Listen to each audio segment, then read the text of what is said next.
Back at it again with another episode of Superpower Hours.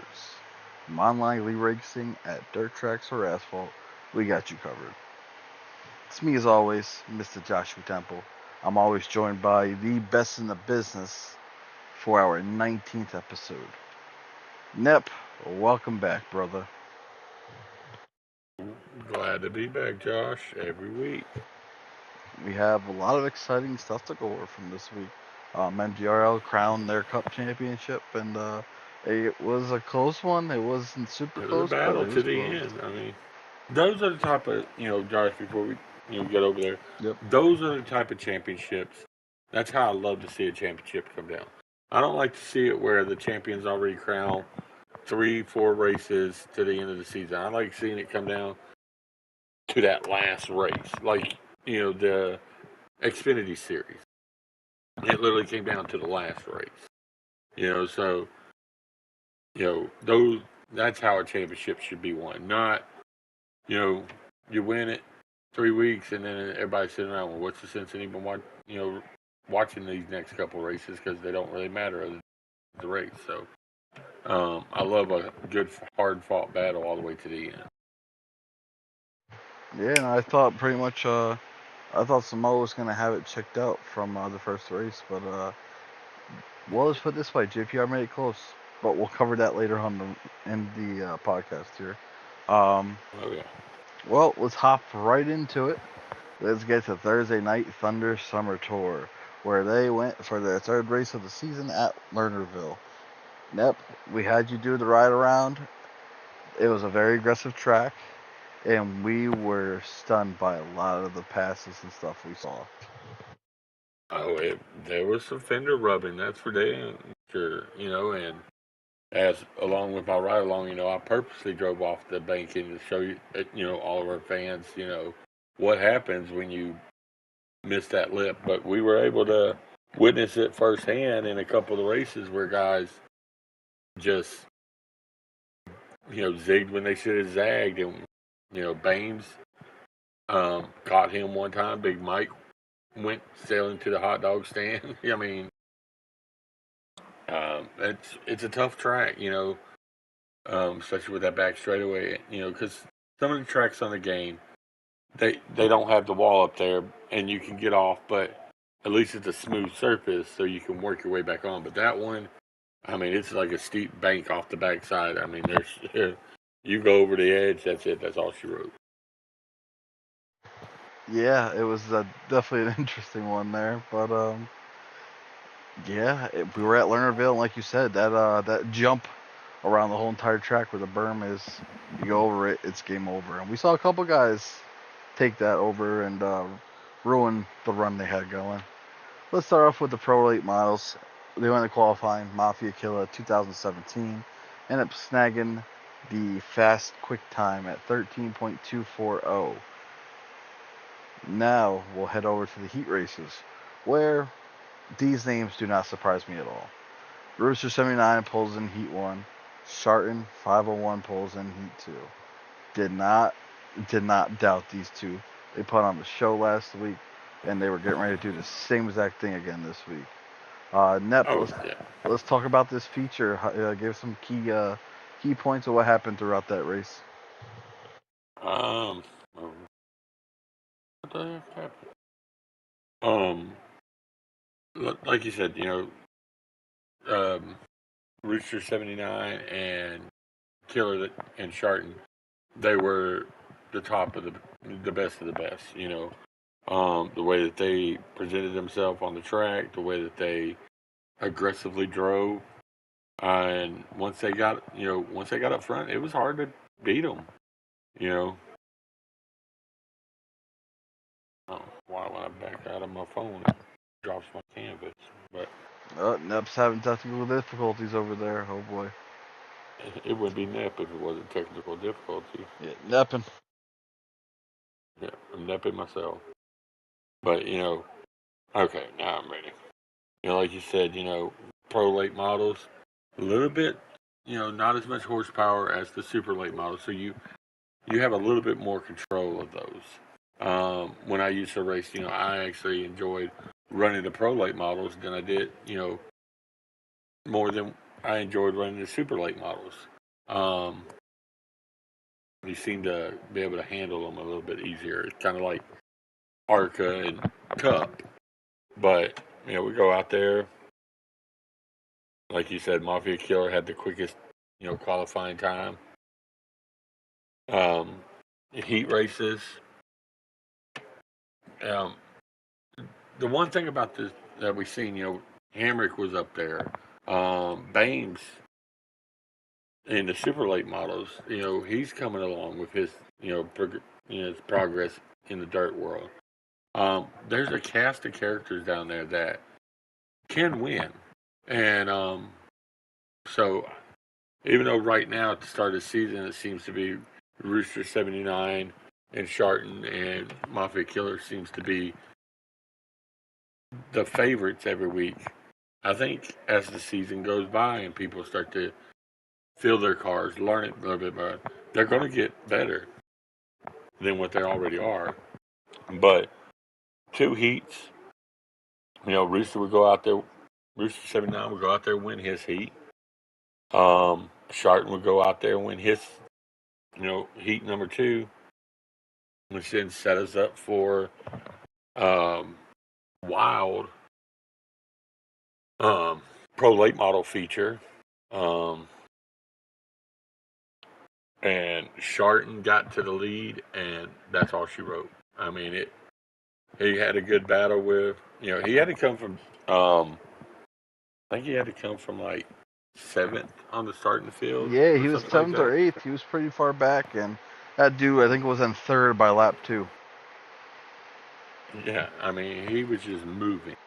And whenever he got to the lead, it was like, all right, well, can anybody catch him? And it looked like there towards the end, maybe somebody was going to run down, but Sharton was way too fast as he was going to be able to pick up the win for the pro late models.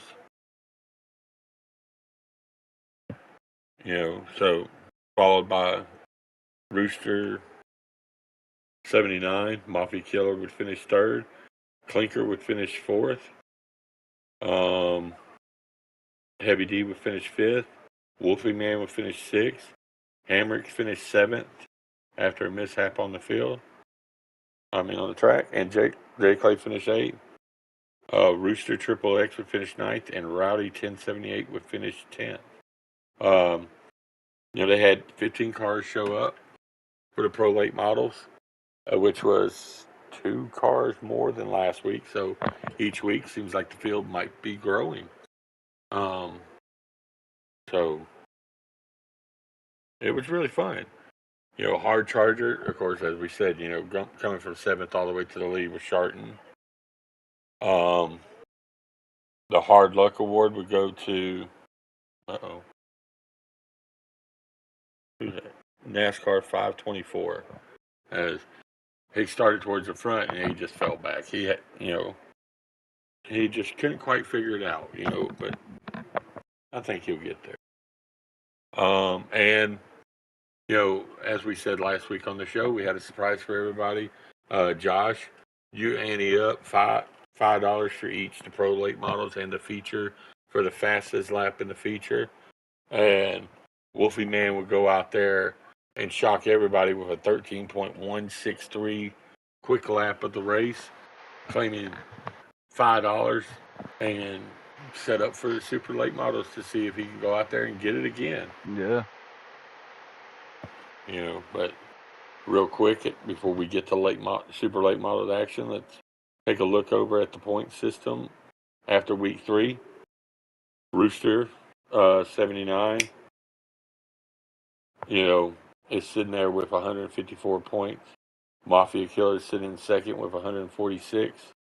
Clinker sitting in 3rd with 137 points. J Clay sitting in 4th with 136 points. And Rowdy 1078 is sitting in 5th with 134. So, points are looking interesting, so.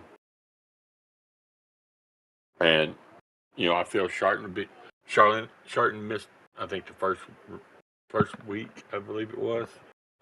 So I think had he been here that week, he probably would have been up there in the points too, as fast as he's been. So, but that was it for the pro late models, and we would then tune over and switch over to the super late models, where the fastest qualifier would be none other than Wolfing Man with a 12.813. He had a fast car. Going in, these were some tough battles. I mean, and as we'll talk about here in a minute in this feature, almost a slower traffic, making mistakes, and almost cost the leader a win. But Rooster 79 would go out there and get his heat win, while Wolfie would win heat number 2, which Wolfie looked good out there in the front. When he had clean air and all that, he was walking away from him. Yeah, it looked like he was doing good, holding his own. He was trying to jump in and steal a win.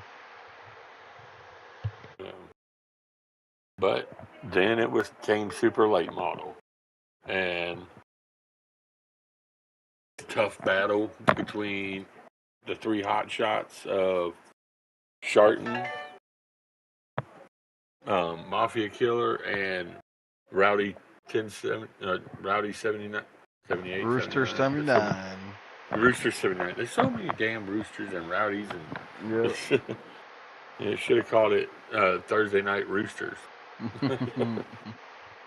And all these guys, it was fresh off the Kyle Busch thing, and so they all, as we talked about on last week's broadcast of the race, that day, Kyle Busch had passed away, so it was real heavy on a lot of these drivers. We're all race fans and all that, and everybody wanted to show up and show out and race for Kyle, and I think that's what we had. Phenomenal racing, and Sharton would go out there and just take off, and he had to come from a couple positions back, but was able to get through the field, get out front, and take off. But he, like I said, he coming around with a couple laps left to go. Some lap cars got into each other and about almost wrecked. Well, damn near wrecked about 4 or 5 cars, and almost collected Sharton. Sharton at one point was sideways. Sharton somehow got through that. That was awesome to say. He was able to, get her going straight again, and kept going. Didn't lose any ground, and was able to pull off the win. So congratulations, Sharton, on that win. Rooster 79 would finish second.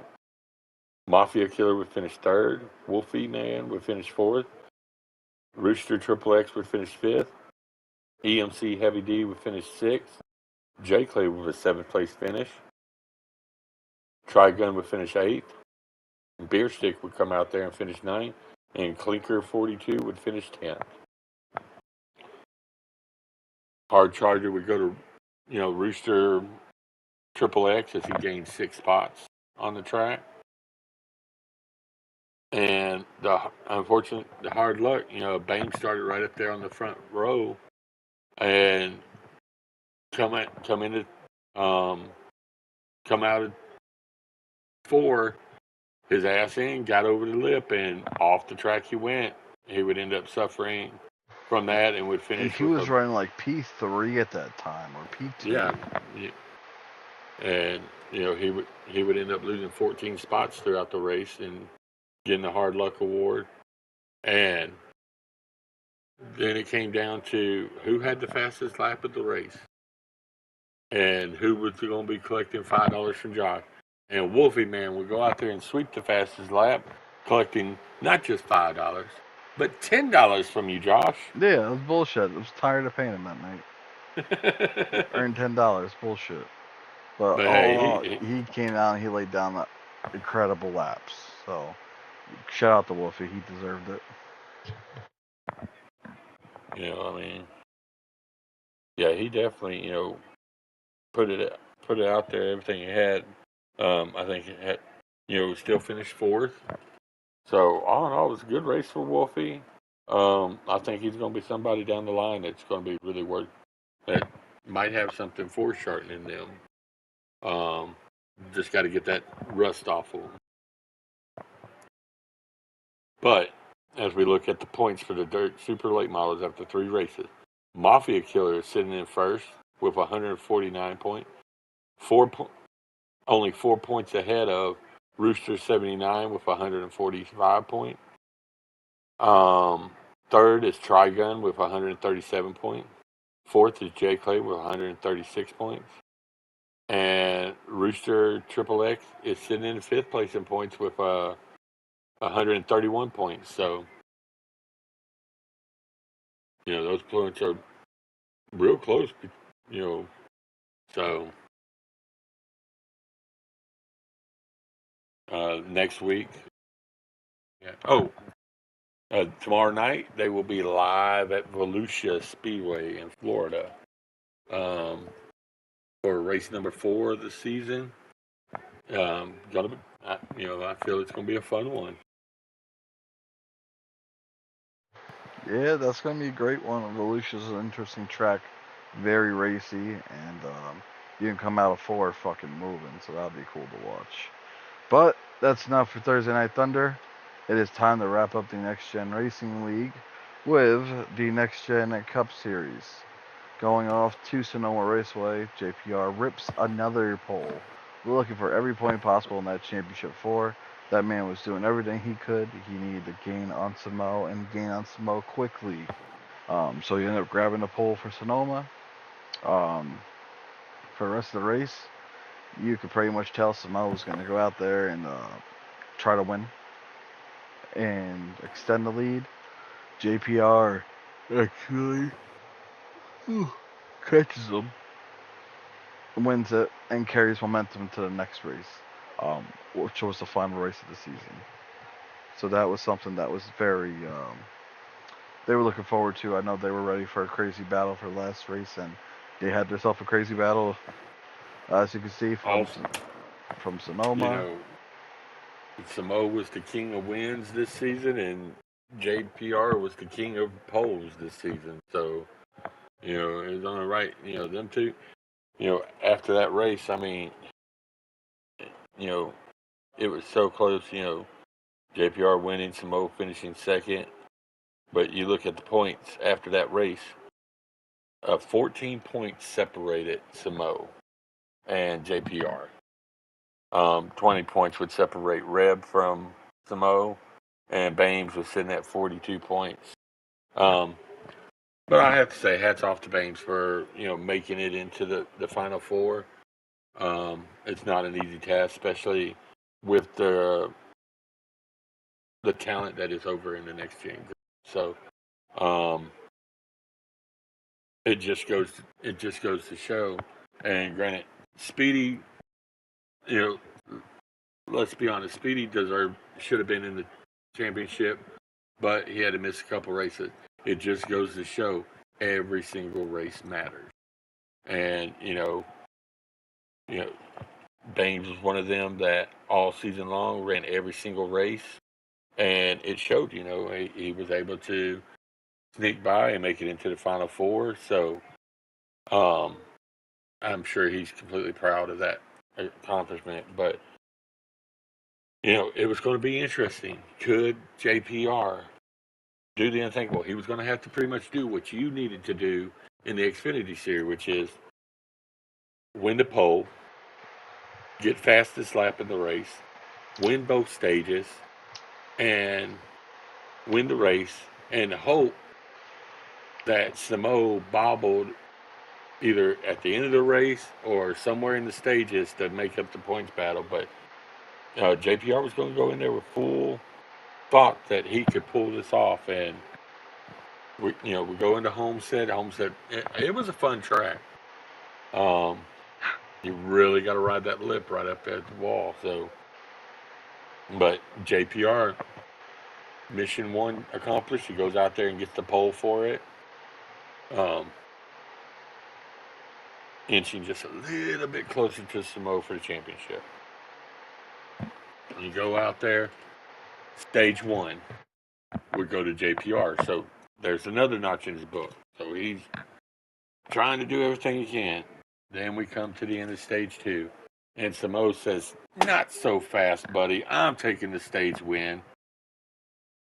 But JPR still wasn't out just yet. It could, if he can go out there, win the race, and get the fastest lap, and Samoa maybe hiccup on a bad pit stop or whatever and finish, third or worse, then JPR might be able to pull it off.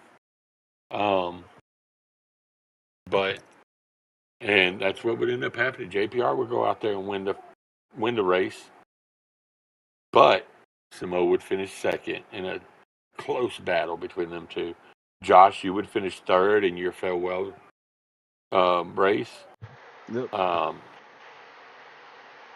We lose 2 legends in the Cup world in one weekend. We lose Kyle Busch in real world NASCAR, and we lose Josh Temple as a driver in the Cup world on PlayStation. Reb would finish 4th, and Speedy would come in 5th. And then Reb would steal the fastest lap of the race from JPR, as Reb would clock a 30.801 to receive the fastest lap. So, phenomenal race. It was fun from the opening flag to the final flag. Most of the races I've had so far, you run out of fuel before you run out of tires. Your tires be worn low. But what I noticed, like last night, my tires are falling off way before my fuel did. My tires would be like in single digits, and I'd still have like 3-4 laps of fuel left. Mm-hmm. But it was so hard to control the car once the tires got that worn that you almost had no choice but to go ahead and pit. Yeah, Homestead was heating up tires, man. I mean, and not just the right side, but the lefts as well. Yeah, I got to the point where I was just saving a little bit of fuel. I wasn't trying to beat up the car. I was saving the car most of the race, and then that last stage, I was like, all right, it's time to go balls to the wall. I had a car, man. I had a car that was the best car I probably ever had to fucking close out a race, and I got to Samoa, and I passed Samoa, and fucking I think I ended up putting it in the wall, and it gave me a little bit of damage, and that's all she wrote. And then I was just, all right, Samoa, go around me, I'll follow you.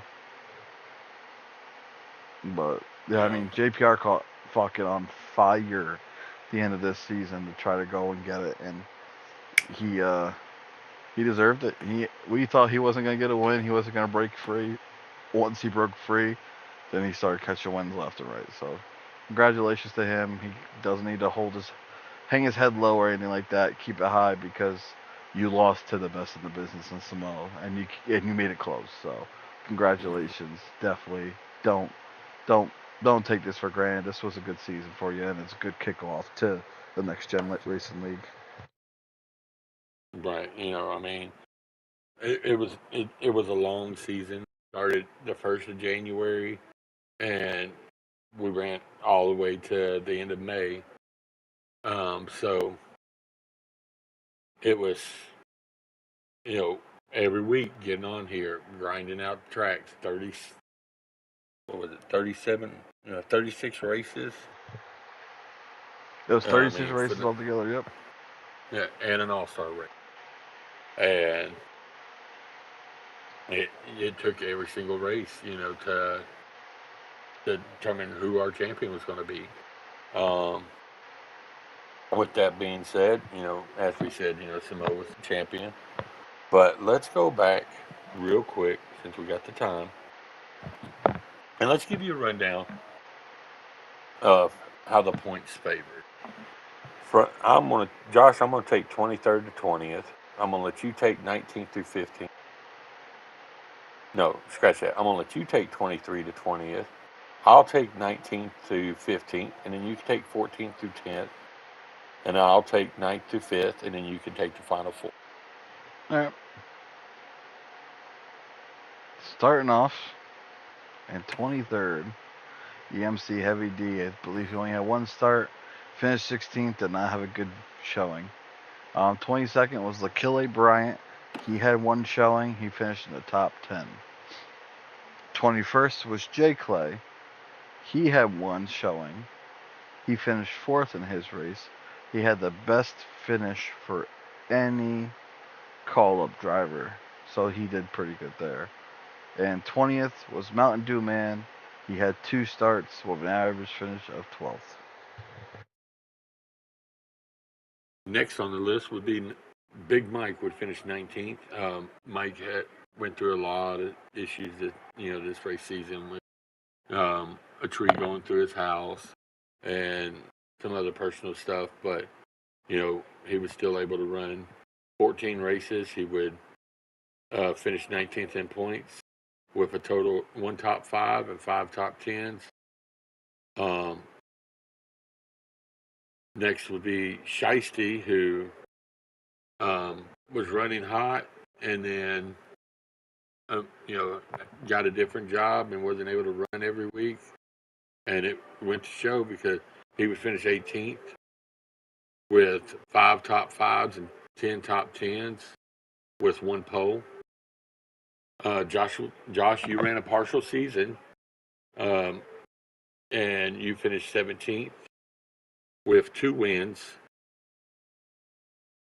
1 fast lap award. You had 8 top 5s and 11 top 10s. You had an average start of 9.9 and an average finish of 6.3, and it was only able to run a partial schedule. I think if you had ran a whole season, I think you would have been up there in the championship 4. I agree, but you brought go back and your look A at game. Yeah, you brought your A game every race you showed up at.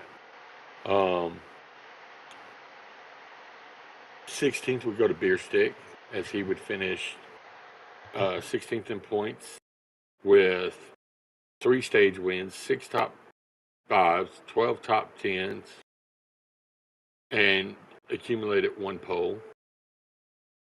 And then 15th would be Rowdy Rooster Triple X, who would finish 15th with 6 top 10s, and he even got a pole. So that's all. Josh, your turn. 14th is Ford. He had 30 starts, 2 top 5s, 9 top 10s. He had 1 pole, average start of 10.2, average finish of 11.7. 13th was NASCAR. He had 862 points. He started 31 races. He had 1 top 5, 10 top 10s, 1 fastest lap, and he had an average finish of 11.8. 12th was Trigun with 920 points. He had 20 starts, 4 wins, 11 stage wins, 10 top 5s, 18 top 10s, 7 fastest laps, 2 poles, and he had an average finish of 5.7. 11th was Rowdy 1078 with 985 points. He started 31 races, 4 top 5s, 17 top 10s, 2 fastest laps, average finish of 11th. Nep, you were 10th. You had 1,002 points. You started all 36 races. You had 2 top 5s, 14 top 10s, average start of 10.9 and average finish of 10.9. 9th would go to Sharton, as he would finish with 1,030 points with 30 starts on the season. He would have 1 stage win, 6 top 5s, 19 top 10s, with an average finish of a 9.3. 8th in points would go to Trickle with 1,049 points. He'd go out there finish the season with 12 top 5s, 23 top 10s, 1 fastest lap, 1 pole, with an average finish of 7.1. Wolfie Man would finish 7th competing in all 36 races. He was one of the Ironmen, finishing with it 1,107 points. He would go out there and get 4 top 5s with 19 top 10s. Would accumulate 2 poles with an average start of a 9.5 and an average finish of 10.9. 6th place in points would go to Mr. Pointsman himself, MB, as he would finish with 1,168 points, running 34 out of 36 starts. Would finish 8 top 5s with 26 top 10s, with an average start of 12.0 and an average finish of 8.1. Speedy And Racer. yeah, in 5th place would go to Speedy Racer, who would run 33 of the 36 races. He would end with 1,444 points. He'd go out there and capture 5 stage wins, 20 top 5s, 30 top 10s, 2 fastest lap awards, 5 poles, a starting average start in a 6.1 with an average finish of a 5.5. And now, your Championship 4, brought to you by Next Gen Racing League and bringing live to you from Temple Racing Television. Josh, go ahead with 4th. 4th was Bames, finishing with the playoff points of 5,163. His actual points were 1,395. Had 3 wins on the season. Had 1 stage win, 16 top 5s, 30 top 10s, 2 fastest laps, average start of 8.1, average finish of 6.7. He finished 57 points off the championship. Reb, he got 3rd. Playoff points, 5,196 points. He had a total of 1,614 points. He had 5 wins, 7 stage wins, 22 top 5s, 30 top 10s, 6 fastest laps, 6 poles. Average start was a 4.2. Average finish was a 5.4. He finished 24 points off the championship. Now let's talk about JPR. He finished 2nd. Total playoff points of 5,212 points. Total was 1,706 points. Starting all 36 races, 6 wins, 18 stage wins, 23 top 5s, 33 top 10s, 11 fastest laps, 15 poles, average start of 3.2, average finish of 4.9. And last but not least, he finished off the championship by 8 points. But your champion, Samo. Playoff point total 5,220. Total points is 1,868 points. Started all 36 races, 13 wins, 26 stage wins, 29 top 5s, 34 top 10s, 3 fastest laps. Samo didn't even get a pole during this season. Average start of 4.9, average finish of 3.1. And ladies and gentlemen, as we go over to the team standings, High Life Motorsports finishes with 4,455 points, 19 wins. Dark Horse was 3,923 points with 3 wins. Pro Performance Racing, aka the poor, broke, whatever it was team. Poor People Racing. Yeah, Poor People Racing. Point total of 3,297 with 30 wins. Outlaw Racing, 3,235 points with 5 wins.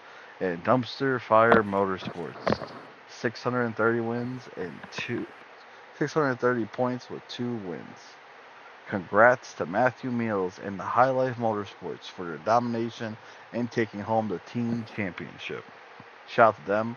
And also, huge shout out to Samo Milan for winning the inaugural Next Gen Cup Series championship. What a first season that was for the Next Gen Racing League, Nep, on both aspects. No matter if it was Cup or Xfinity, it was insane, and the championships came down to just single digits of points. Came down to the last race. I mean, and you know, as of right now, there's going to be a season 2. We know where you just don't know when it's going to start off, and it's going to be interesting because there's some Xfinity Series guys that I will say this till I'm blue in the face. Damn near everybody who ran that Xfinity Series, week after week, almost ran every single race. To me, they deserve a Cup ride, hands down. I don't make that call, but if I was making the call, I would grant every one of them, from the J Clays to the Hamricks to the L'Aquila to the Heavy D's to Mountain Dew man. I would hand them keys to a Cup car. They earned that right. They battled their ass off all season long, and hats off to Heavy D. We mentioned last week Heavy D ended up winning the championship. And at the beginning of the season, everybody felt it was, Josh, everybody felt you were just going to run away with it. You were going to be the class act, and for Heavy D to stick with it all season long and didn't let all that, with you going out there and dominating like you did, he just stayed focused and kept running his race, got to the championship 4, and the boys showed up and showed out. It's going to be interesting to see the ones that comes up into the Cup Series, how they transitions over to the Cup. We've seen J. Clay, who got to run one race. Yes, it was a super speedway, but that doesn't matter. Finishes 4th. L'Aquila comes over there, finishes one spot out of the top 10. Mountain Dew had some good run when he would get to run with the Cup. So I feel they're ready from where they came from to where they are now. They're 100% ready, hands down. But that's just my opinion. And I agree, and I can vouch for them. They do deserve a shot in the Cup Series for next season. L'Aquila has came a long way. Mount Dewman had came a long way, and Heavy D, our champion, he came pretty far to get where he is. So yeah, I mean, I think there's a lot of call-ups in store for next season there for the Next Generation League. But I'm not for sure. I've got to talk. Got to find out from MB and Rowdy and all next gen on if they are going to award awards out. Hopefully by maybe next. We don't have. If they are, we don't have them by now. So hopefully by next week's show, they'll have those figured. That way we can announce it here on next podcast. perfect, and we'll be waiting for it. Alrighty.